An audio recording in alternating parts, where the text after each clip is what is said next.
Zombies are cool. All across media, we seem to be obsessed with brainless mobs shambling through the streets, spelling the end for our civilization. But there's a problem with this fascination. It has long since been overdone. I can't think of a more oversaturated market, with nearly 100 years of zombie films and nearly 40 years of zombie video games. It can get a little tiring to see the next mediocre horde-mowing high-stakes zombie action game, or the next heart-wrenching story-driven masterpiece that looks better than life. And while these games are fine, in fact a lot of them are very impressive and genre-defining in their own right, they never really interested me too much. You see, when I think of zombies or a zombie apocalypse in media, I'm thinking of how it became an apocalypse, and how millions and billions of average people died, and how people survive in such an epidemic. And thankfully there is a type of game that scratches this itch: zombie survival games. More specifically, zombie survival sandbox open world games. Quite the mouthful, so I'll just be calling them zombie survival games. Survival games specifically cover a wide variety of games, from the barely a survival game to the most unforgiving thing you have ever played. And zombie survival games seem to follow the same trend, with some being much easier than others. But these open world, often multiplayer games have a massive problem, an infection, if you will, that mutates and destroys the souls of these zombie survival games from the inside. And to understand where it comes from, I think we need to look at some zombie survival games that exhibit the symptoms of this issue, so that we may have some hope of finding any sort of cure.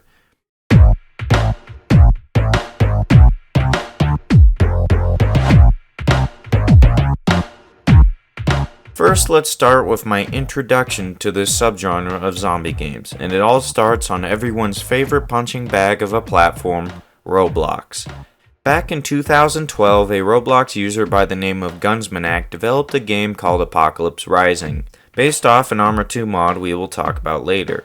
This game spawned you at the edge of the world after the events of a zombie apocalypse. Armed with some basic gear, you would have to explore to find food and weapons while avoiding zombies, but more importantly, you had to watch out for players. I think this was a good starting point for me as an introduction because it has all the basic mechanics of this type of game, and also very openly exhibits the major flaws with this genre. This game was hard. I died a lot, even to the zombies. But as time went on, I learned that the zombies were the least threatening thing in the game. I ended up starved to death or more often than not shot. As a kid, this was confusing, because to my underdeveloped brain, it didn't make much sense to gun down every player you saw. Plenty of food spawned on the map, especially for small server sizes at the time, and maybe if everyone worked together you could get the holy grail of Apocalypse Rising, a car. Yes, for some reason cars were extremely uncommon in this game, and if you somehow found one, you would basically have to rebuild the entire thing. If there was ever a car running on this game, it will have been mostly driven by a giant group of people that were all probably in a Skype call or something, that had no problem gunning you down on sight. Apocalypse Rising was fun, but the zombies were not nearly threatening enough, if you ever saw any, that is. The game was buggy and the player base was full of trigger-happy players. Oh, and the game is completely unplayable now because of cheaters. Even with these flaws, this would shape what I would come to expect from this subgenre. That being lackluster zombies and an obsession with PvP in an otherwise zombie-focused game.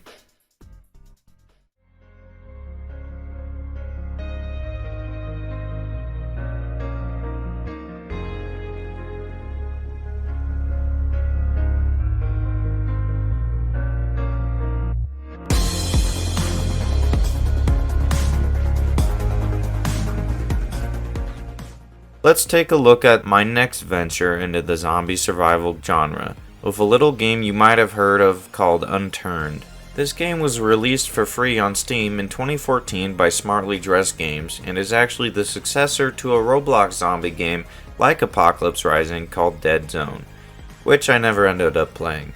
But I did play Unturned, as it was actually the first Steam game I ever owned. This game was way more advanced than Apocalypse Rising. It had better graphics and detail, better animations, better inventory system, more weapons and items, and it actually had achievable vehicles. It was overall a better game. And you didn't even have to play multiplayer, as its single player was fun and challenging on its own. Unturned was cool, and definitely a step up. And it also had something Apocalypse Rising didn't have. which was actually threatening and challenging zombies. This, combined with how long it takes to actually get gear, heavily discouraged me from playing any public multiplayer at the time, and it seems I dodged a bullet, because as time went on, the developers behind Unturned eventually stopped updating the single-player survival entirely, and if single-player got new maps, it would be from the community workshop. More focus was put on PvP, because for some reason, again, that's what the player base wanted. But the multiplayer servers were worse than simple PvP in a zombie-infested world. If you go onto Unturned right now, it's likely your multiplayer experience will be not far off from your typical battle royale. And I, once again, was baffled by a player base that didn't enjoy a game for its intended purpose. And I kinda don't really play this game so much anymore, partly because of that, but mostly due to a lack of updates. And for a very long time, I wouldn't find a game to scratch the open world zombie survival itch until I decided to check out an ancient buggy relic from years past.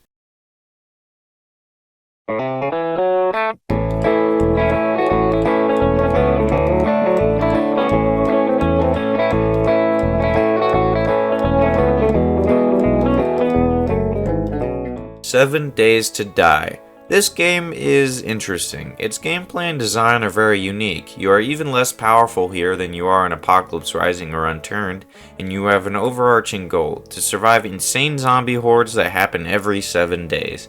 This game is especially unique because you destroy and modify most of the world to some extent. It has voxel building like Minecraft, yet still somehow manages to make locations not look one-dimensional and blocky. It is clearly years after this particular zombie outbreak, and the structures are decrepit, and the loot you have left to survive with is rusty and falling apart. Everything looks dead. There aren't any vehicles for a long time in the game, and in fact the game only has one car, so traveling eats up precious daylight and energy. Even with all these interesting mechanics at play, this game is extremely flawed. Though I said the world you're in is supposed to look dead, it's not very well executed, as everything just looks like gory puke. Not to mention that despite the game being from 2013, it still runs terrible. I had to put the game on medium graphics because otherwise the frame rate was atrocious, and I have an RTX 2060. This, coupled with the many bugs, makes this game feel extremely unpolished, and I mean, it technically is. As of the writing of the script, this game has been early access since 2013, and it still is. That's 10 years of this game not being finished. It is slated to go into full release soon, but I have a feeling that these problems I address will not be fixed. So, if it were not for the good gameplay, this game would be pretty unbearable. So, 7 Days isn't perfect, but what it does have going for it is its lack of PvP. There doesn't seem to be a whole lot of people playing this game these days, and it only seems to have attracted people like me just playing a bit with their friends. And that, coupled with how long it takes to get weapons, this did not end up with the PvP virus that seems to have infected these other games. But I don't think this game is our best bet for a cure, as it is incredibly flawed. It would be like if you found a way to stop the zombies by giving yourself cancer or something. That would be kinda stupid. So we will continue our search for a cure, even as this PvP pandemic gets worse.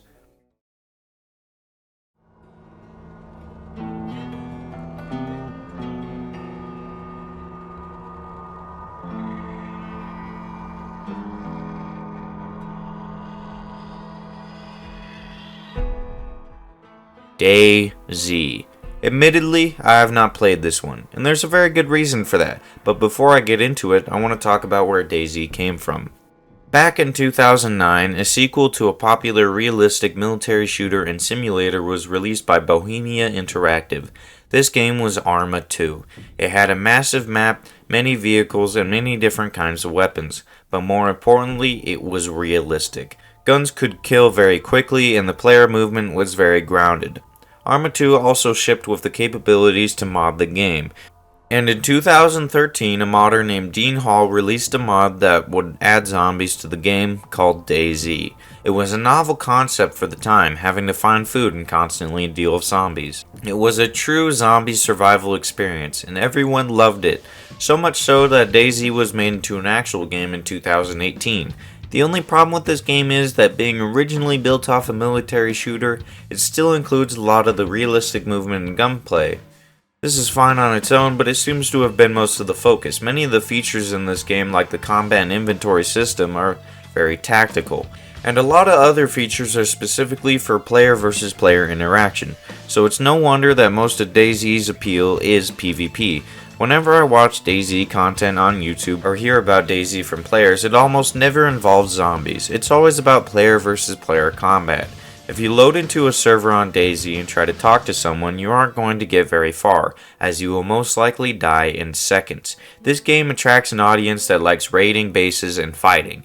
That's fine, but if I wanted to play a game like that, I could just play Rust. Dayz is near the final form of the player versus player sickness that's infecting all these games, but is nothing compared to the next game we are going to talk about.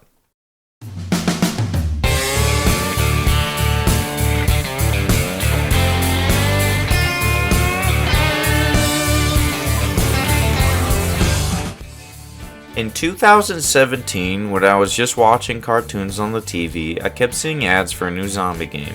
I was excited because it had a lot of the things I had been looking for in a zombie game: construction mechanics and a cartoonish art style to enforce a less than serious gameplay loop.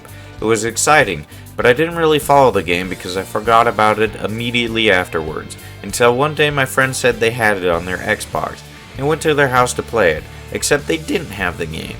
They only had this weird multiplayer fighting version that was free on the Xbox store. It also turns out the game was a wave shooter and not the looting sandbox survival I thought it was.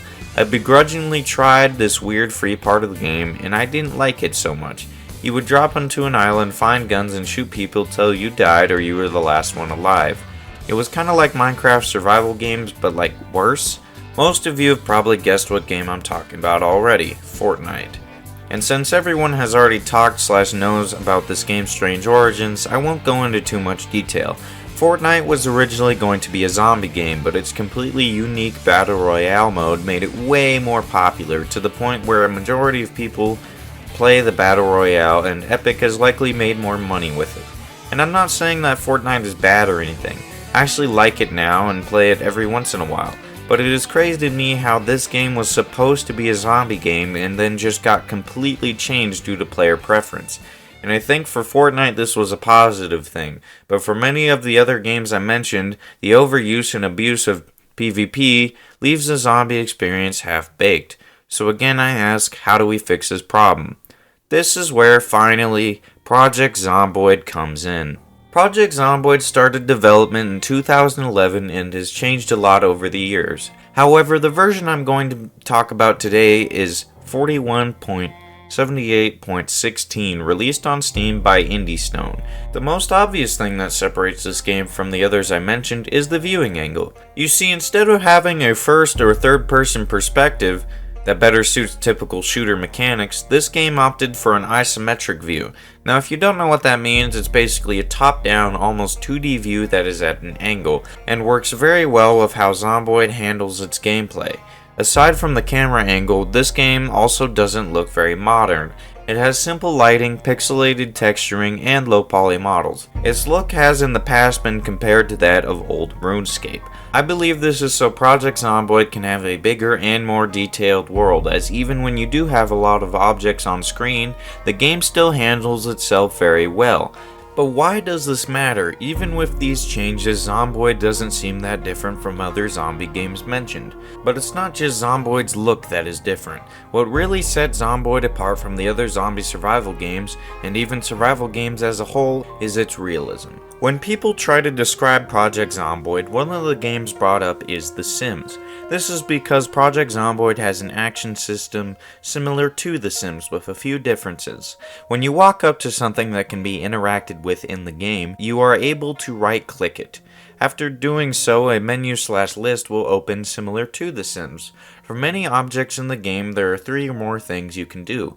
Once something is selected, your character will perform said action for however long it takes, which can change depending on your skill levels and the debuffs you chose before creating your character. But unlike The Sims, most of these actions can be interrupted, so if you're trying to wash your shirt and a zombie sneaks up on you and surprises you, it's easy to stop and take care of that threat. It's through this system that Zomboid gets a lot of its more in-depth mechanics, as many objects let you interact with them in ways other zombie games just don't. This system is also integrated very well within the player inventory, as you can perform a number of actions using items in your inventory along with storing things, all of which do take a certain amount of time. But like I said, a lot of the items have some in-depth uses, such as being able to fill mugs, cups, and bowls and pots with water to drink, being able to pour liquid inside containers on the ground, and being able to, given the right skills and tools, dismantle every single piece of furniture in the game, being able to repair furniture and items, having to wash your clothes to prevent infection, having to change or get new clothes when your clothes get holes in it, being able to decide which wrist watches go on and which specific fingers certain jewelry goes on, being able to only eat portions of food instead of entire servings, and being able to pick the glass out of windows that have been broken so you don't cut yourself when climbing through. Speaking of which, let's talk about how fragile your character is in this game. In Project Zomboid, you can get hurt very easily. You can cut yourself on broken glass, you can get sprains or broken bones if you try to run too much while encumbered, you can get too hot or too cold, you can get sick, mostly from zombie bites, you can get depressed if you don't entertain yourself, you can get freaked out by zombies, you can get too tired from not sleeping, and you can get too tired from not running too much. But ultimately, what will hurt your character the most, and what this game does best, is the zombies. From the start of the game, you are placed into a house, presumably after a recent zombie apocalypse, as throughout the game you can still find fresh food on dining tables. The house you start in will most likely be under attack by a couple of zombies. Zombies are attracted by light and sound, and most of the time the house you're in will have the lights on and or a TV/radio making sound. And zombies aren't just stopped by windows or doors, as they can very easily break through windows and with a little more time break down doors. Zombies themselves also make a lot of noise and attract other zombies, so in no time you'll end up with a horde. You can lose zombies by going through trees and bushes, hopping fences, or just outrunning them in an open field till they lose interest. Once you've lost the zombies, you're going to want to find an empty house, as your character needs food and water. Most houses in Project Zomboid make pretty good bases, but to make it fully functional, you need to cover every single window to make sure no light leaks out, as, like I said earlier, light attracts more zombies. Now you might be thinking, why are you only telling me how to avoid these guys? Can't I just fight them like every other zombie game? And yes, you can, but the zombies in Project Zomboid are no joke. They do sometimes make a lot of noise, but a lot of the time they will hide behind doors or outside your character's limited view. If they manage to scratch or bite your character and you don't take care of it quickly enough, your character will get the symptoms of a fever and eventually die from infection.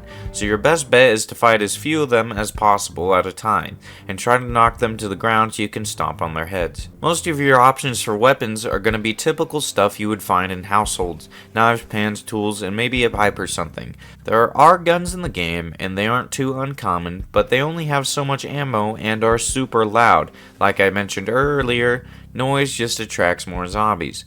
All of that on top of the typical mechanics you would expect from these types of games, such as food rotting, cars alerting zombies, and character temperature, Project Zomboid has a truly realistic and difficult survival experience. And that's how you beat the PvP virus that seems to plague all the other games I mentioned. Simply make your game more realistic. Make it so guns are loud and inconsistent. Make it so zombies are an actual threat in a game that's supposed to be about the results of a world-ending apocalypse at the hands of them. And more importantly than all of that, give the game a unique art style and camera position that would ultimately scare away anyone looking to just mow down zombies with realistic guns and lighting. Project Zomboid is an outlier, and the kind of zombie game I have been looking for all these years. Thank you for watching.